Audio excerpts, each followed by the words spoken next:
Tamil cricket news. IPL 2025 53வது மேட்ச்சில் டாஸை win பண்ண Kolkata night Riders பேட்டிங்கை choose பண்ணாங்க. ராமனுல்லா குர்பாஸ், சுனில் நரைன்னு ஒரு டீசெண்டான தொடக்கம். 7.3 ஓவருக்கு 69 ரனுக்கு 2 விக்கெட்டுகளை இழந்திருந்தாங்க.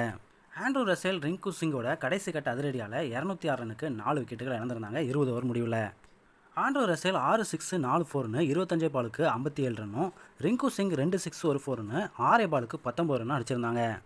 ராஜஸ்தான் இன்னிங்ஸில் பேட்டிங்கில் ரொம்ப எதிர்பார்த்த வைபவ் சூரியவன்சி 4 ரனுக்கு அவுட் ஆனார்.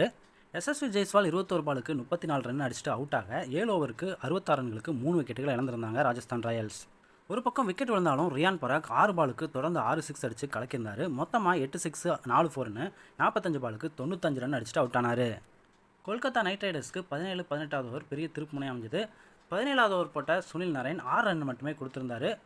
18வது ஓவர் போட்ட ஹர்ஷித் ராணா 5 ரன் மட்டுமே கொடுத்து ரியான் பராக் விக்கெட்டையும் தூக்கியிருந்தார். 18 ஓவர் முடிவில் 174க்கு 7 விக்கெட்டுகளை இழந்திருந்தாங்க.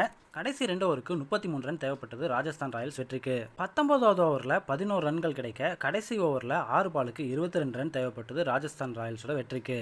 வைபவ் அரோராவோட கடைசி ஓவரில் 6-4-6ன்னு சுபம் துபே கலக்க, கடைசி பாலில் 3 ரன் அடித்தா வின்னு, 2 ரன் அடித்தா சூப்பர் ஓவருங்கிற நிலமை வந்துச்சு. கடைசி பாலை வைபவ் அரோரா யார்கரா போட ஒரே ஒரு ரன் மட்டும் தான் கிடச்சிது. இன்னொரு ரன் ஓடும்போது ரன் அவுட் ஆகிட்டாங்க.